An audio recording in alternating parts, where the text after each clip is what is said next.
Falar um pouquinho sobre a teoria monetária da escola austríaca e os problemas que ela tem para explicar o mundo, né? As grandes contradições que a gente enxerga quando a gente pega as ideias austríacas e tenta explicar o mundo, né? Especialmente no que diz respeito à teoria monetária e taxa de juros, né? A primeira crítica que eu vou fazer é que a visão austríaca da moeda é uma visão meio tribalista, por assim dizer, né?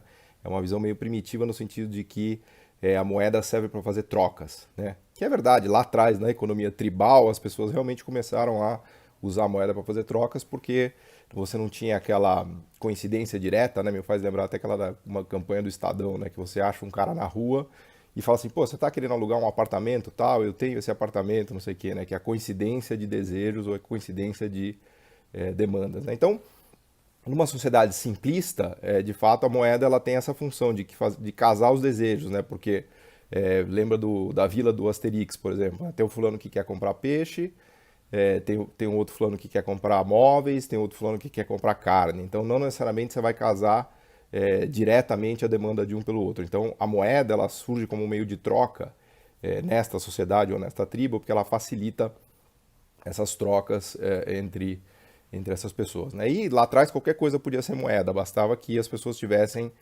demanda por aquilo e reconhecessem aquilo como um meio válido, né, e justificado, e depois, claro, que a prata e o ouro acabaram ocupando essa função, né? Mas essa visão de moeda como meio de troca ela é muito primitiva. Lógico que ainda hoje a moeda é um meio de troca, né? A gente usa o dinheiro para fazer trocas e casar as nossas demandas, né, e as nossas ofertas, mas numa sociedade moderna e complexa, a moeda é muito mais do que isso, né? A liquidez é muito mais do que isso. Ela tem uma função de resolução de conflitos, né? Ou se quiserem num jargão mais de gestão financeira, ela é uma maneira de preservação de riqueza, né? Quando os bancos, as empresas, os grandes detentores de riqueza querem proteger a sua riqueza, eles buscam ativos mais líquidos, eles buscam ficar líquidos, né? E no limite eles ficam inclusive com o dinheiro em caixa. Claro que essa é uma situação limite, né? Mas a liquidez ela tem essa capacidade de preservação de riqueza e de resolução de conflitos, né? Daí que vem a grande função da moeda numa sociedade moderna, que lá atrás não se podia resolver nem com ouro, nem com prata, porque para que o dinheiro e a moeda tenham essa capacidade de resolver conflitos, precisa ter um governo por trás, por isso que a moeda é sempre estatal, por assim dizer, né? Porque você precisa de um governo por trás, de um Estado que garanta um sistema jurídico que te permite liquidar esses contratos naquela moeda, que inclusive é a moeda que você paga impostos, né? Então essa é a única moeda capaz de resolver os conflitos de uma sociedade é a moeda aceita no sistema jurídico daquela sociedade, né? Então, por isso que a moeda é, em essência, uma função de Estado, né? Porque o Estado tem esse monopólio da violência, né? Ele te força, ele fala, olha, no sistema jurídico brasileiro você teve uma briga com alguém, você vai, entra com uma ação. Aí o juiz vai lá e diz, olha, você perdeu a ação, você ganhou a ação. Pague-se tanto, né? Então, o pagamento monetário, ele liquida aquela obrigação, né? O sistema contratual, ele tem esse poder que a gente chama de poder de adjudicação, né? Então a moeda vem, a grande função da liquidez e da moeda vem desse poder de resolução de conflitos. Então ela é muito mais do que uma bobeira de você trocar peixe por carne e por qualquer outra coisa numa vila do tipo Asterix, né? Esse é o primeiro ponto. Segundo ponto é que a taxa de juros é o preço do dinheiro, é o preço da liquidez, ele não é o preço da poupança, né? Isso é uma coisa também relativamente fácil de entender, basta se olhar o que está acontecendo no mundo hoje, né? A gente está com níveis de poupanças mínimos, né, e mínima histórica, né? Nunca o setor privado mundial teve tão endividado, né? Se você olhar, recentemente estava lendo esse livro do Steve King, que eu vou deixar aqui a referência, né? Ele mostra direitinho como o nível de alavancagem e endividamento dos famílias e das empresas americanas hoje está no mesmo nível da crise de 29, né? Se você olhar também a mesma coisa vale para a Europa, para o Reino Unido, para o Japão. A gente tá numa situação de poupança mínima, por assim dizer. Nunca as pessoas pouparam tão pouco, né? Estão altamente endividadas e os juros estão em mínima histórica, né? Então, se o juro é o preço da poupança, na verdade o que deveria estar acontecendo hoje é o contrário, né? Porque a gente não tem excesso de poupança, não é que poupança está sobrando, né? Que seria o razoável, né? Que se está a poupança sobrando, o preço do juro, que é o preço da poupança, que é o juro, cai, né? O que a gente tem hoje é uma falta generalizada de poupança, porque ninguém poupa. E mesmo assim o juro está muito baixo, né? Por que o juro está muito baixo? Porque quem oferta esse dinheiro são os bancos centrais. Os bancos centrais ofertaram muito dinheiro desde a crise de 2008, né? porque a economia basicamente saiu dos trilhos, né? E essa oferta cavalar de dinheiro fez com que as taxas de juros chegassem em mínimas. Pega o caso do Brasil até, né?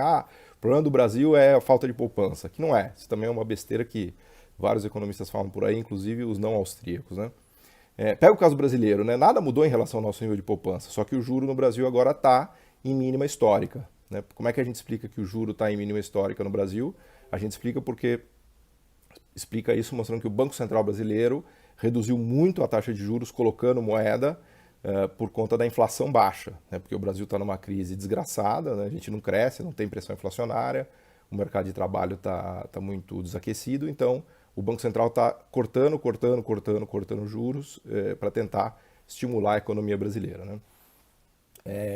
Quando a gente estuda sistemas monetários modernos, né, a gente vê que quem define essa taxa de juros de curto prazo é de fato o Banco Central, porque ele coloca mais moeda ou ele tira a moeda da economia. Por exemplo, no Brasil, se a gente olhar hoje, existe um excesso de moeda no mercado monetário, né, quase da ordem de R$ 1 trilhão. Se o Banco Central, que são as chamadas operações compromissadas, né, se o Banco Central brasileiro não estivesse recolhendo esse excesso de dinheiro, as taxas de juros no Brasil provavelmente já teriam ido a zero, né, porque existe um excesso de moeda gigantesco, né? Então o Banco Central ele tem essa capacidade de colocar a moeda no sistema ou tirar a moeda do sistema, né? E a taxa de juros, essa de curto prazo, vem do equilíbrio dessa demanda por dinheiro e oferta por dinheiro. Mas não é a demanda por dinheiro no sentido tribal Asterix. Eu quero comprar mais carne no açougue, então eu vou precisar da moeda para trocar. Não, isso é a parte, vamos dizer assim, mínima, básica, fundamental. Mas o que é mais relevante são as grandes posições líquidas de riqueza que querem ficar mais protegidos ou menos protegidos, né? Então, daí que vem a função da moeda. Você fala, Paulo, e a inflação, né? A inflação ocorre quando esses grandes detentores de riqueza não estão mais acreditando na moeda como, pelo menos na moeda aqui doméstica, né, no caso do Brasil, como um mecanismo de proteção, né? Então, eles passam a tirar recursos daqui, colocam nos Estados Unidos, colocam em outras moedas mais fortes, por isso que há uma hierarquia de moedas no mundo, né? Moedas que são mais poderosas para proteger liquidez e para proteger riqueza do que as moedas emergentes. Isso, em geral, provoca muita desvalorização cambial e essa desvalorização cambial acaba provocando inflação, né?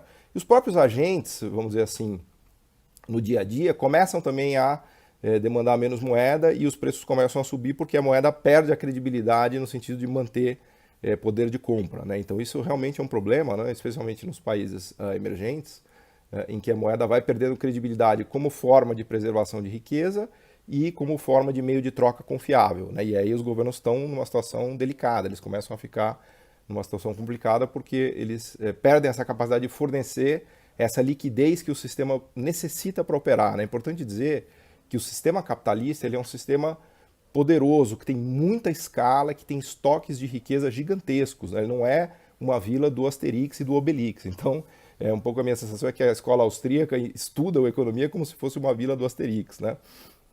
E outros economistas também, que é o que a gente chama de economia do escambo, né? Das trocas, né? Uma economia de troca simples, né? A economia capitalista é muito mais do que isso, né? Uma economia de massas de portfólios de riqueza, né? Basta você assistir aquela série Billions, né? Ela mostra direitinho, você tem massas gigantescas de riqueza, né, de portfólios no mundo inteiro que estão escolhendo países para investir, países para alocar, e eles demandam muita liquidez, obviamente. Alguns momentos mais liquidez, outros momentos menos liquidez, né? Então, para entender moeda, para entender taxa de juros, a gente precisa olhar esse mundo sofisticado, complexo que a gente vive hoje e não aquela vila do Asterix em que a moeda é usada para fazer troca simples, tá? Aliás, é um equívoco do YouTubenomics, né? Eu tenho visto que todo mundo no YouTubenomics vive ou entende que a gente vive numa vila do tipo Asterix, né? E não nesse mundo da série Billions, que é onde a gente realmente vive hoje em dia, tá bom?